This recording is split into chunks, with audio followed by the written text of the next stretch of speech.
Hello everyone, today we have new video review, and as you can see this time we are going to check fresh release from Special Hobby. It is molded in 1/72 scale and plastic actually copies aircraft SB2U-3 Vindicator, and this boxing is named as a Marines Go to War. It is molded in 1/72 scale as I said before, and here on this nice box art you can see aircraft which you will be able to copy with this plastic. This is a commercial sample, so it means you will get exactly the same kit if you order it from official Special Hobby website. And now we are going to open it and take a closer look at what is hidden inside. So here you can see this box. Here is comparison with my hand. There is, I would say, it's a typical size for 1/72 scale kit from Special Hobby. Here on the side we have some minor information about the kit. So it is also written that it's a limited edition and it's made in Czech Republic. On the other side we have some safety advices and also address of the manufacturer. In case you would like to visit them, you would know where to go. So this is a top opening box. Just give me a second to open it and we will take a look inside. It's a bit of a tight fit, but here we are. Box is open. So on the top we have assembly manual. We will check it a bit later. All parts are packed into the same plastic bag, and then we have decal sheet on the bottom. We will check it a bit later as well. I would like to start with plastic. So let's open this plastic bag. And here's what we have inside. So let's start with this plastic sprue. As far as you can see, here we have mostly internal and external components for this aircraft. So we even have engine parts here. We have some parts for the cockpit, for example, those side frames. And as far as you can see, there are even those special holders for the bombs, or attachment points for the bombs. Now we can zoom in so that you can see those parts closer because they deserve a more detailed look. So let's position it like this, refocus the camera. Now you should be able to see it. So molding quality is more or less okay. I don't see any flash signs even on the thinnest parts, so it's really good. Here you can see, by the way, the landing gear wheel. As you can see, they're molded as one-piece parts, so you won't have to combine any two halves together. Nevertheless, for the fuel tank, you will have to do this operation, and as you can see inside there are no guiding elements, so you will have to do it manually. Then here we have some external elements. Those parts will be used for bombs attachment, and here you can see also engine parts, which look quite nice. Let's flip over those cockpit walls. Here you can see them. So on one cockpit wall, for example, here we have 1, 2, 3, 4, 5, 6, 7, 8, 9, 10, 11, 12 attachment points, so it will be quite funny procedure to separate each of these parts and to clean it off those connecting spots. Next we have also a slightly bigger plastic sprue. This one, as you can guess, is dedicated to fuselage halves and also wing parts. So let's zoom out and now you should be able to see it. So here we have the lower wing half, here we have the top parts, here are fuselage halves, cooling panels are molded separately, cockpit floor is also here, tail wings are molded as one-piece parts, and note that here we have ailerons and flaps pre-molded into the wing parts, so you won't be able to reposition them, and some modelers might be surprised, but I would say that's typical stuff for 1/72 scale, so there is nothing special about it. And note that here we have quite basic external detailing, so we have the recessed panel lines and they're not that deep. And I would say the surface of this part is a bit rough. I think here, for example, you can see it on the light. So I would rather advise to give it a bit of sanding, because otherwise you will have a rough finish on this aircraft, which wasn't typical for this type of airplane. Then here we have fuselage half, and this one is molded together with tail segment and also with rudder, so again you will have to combine those together. And as far as I can see, there are no guiding elements inside, so you will have to be extra careful while combining fuselage parts together. Again, here we have recessed panel lines and also copy of this, let's say, fabric surface on tensioned. And then here you can see the cockpit floor. Here is a top half of the wing. Again, the same detailing as on the lower half, obviously. Here we have cowling parts, and again, cowling parts don't have any guiding elements. So obviously this kit is not for those who would like to learn how to build the model, because here you will have to do everything on your own, and nothing will help you with alignment or proper fitment.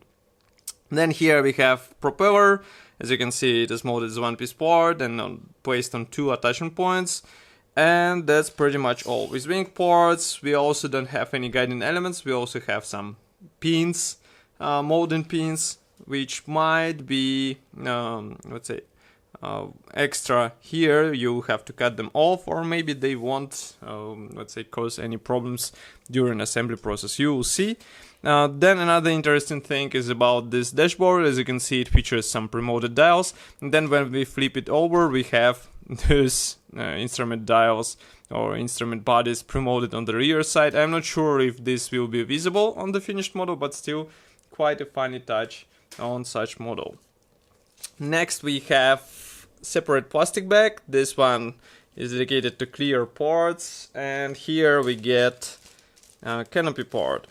And as you can see, it is molded as one piece part, so you won't be able to open it on your model unless you maybe cut it with some sharp knife, or maybe replace with vacuum part. Molding quality is good, I would say. It's not like absolutely amazing, but as far as you can see, it's clean and clear, and masks are not included into this kit, so you will have to cut them with your own hands, or maybe search for some aftermarket set, because otherwise it will be quite a tedious process. And next we have also resin parts in the separate plastic bag, so let's open them. Just give me a second, just like this. Okay, so those parts, I'm not sure where they will be used. We'll check the assembly manual, but as you can see, there are 2 resin parts, and they're molded in 1/72 scale, just to remind you why they're so small. Next we have also separate plastic bag with decal sheet, so just give me a second to open it. As far as I can see, it is printed by Special Hobby themselves. There is no mention of cartograph, so I suppose it was not made in cartograph, but as you can see, printing quality is really nice. We have all necessary symbols for several marking options. We don't have any cockpit symbols, which is quite surprising, so you will have to do some dry brushing in order to get at least some finish inside your aircraft. But otherwise, printing quality is really good. We can zoom even more so that you can see those symbols closer. And now we can move to assembly manual. Here it is.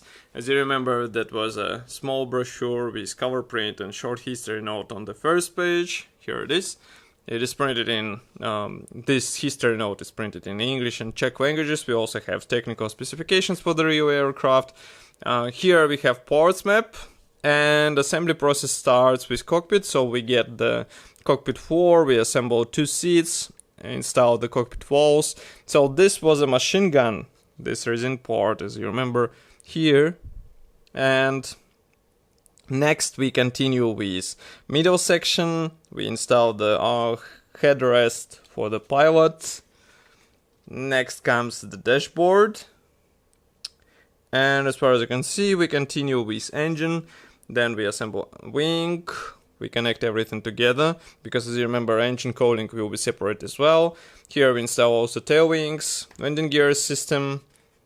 Next is a bombs attachment process, and as you can see, for each bomb you have to assemble also this special let's say holder, which will fix it in place.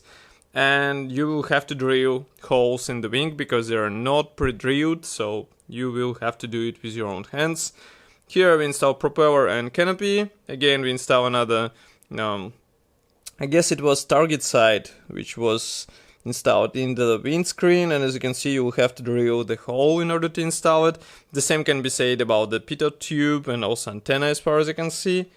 And next we have marking guides. So these are printed in colors, they show aircraft from all necessary sites.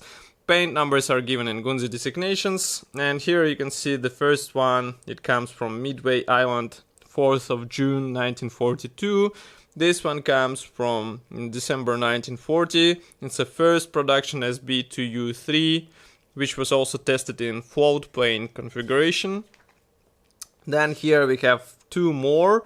This one was based and destroyed on the ground during Japanese attack on September 1941. This one was used in war games that were held in New Bern, North Carolina, August 1941. And then on the last page we have some other kits from Special Hobby in 1/72 scale. Some of them were reviewed on our YouTube channel, so I would recommend to check them.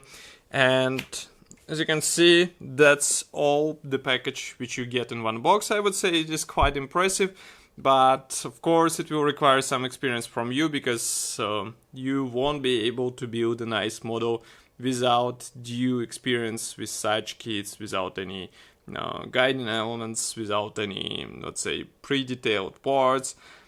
Here you have to do even some scratch building, so be ready for this. But the final result will be quite nice in such small scale, so if you are brave enough to start such project, I definitely recommend to try it. And of course I will be happy to hear your opinion here in the comment section below.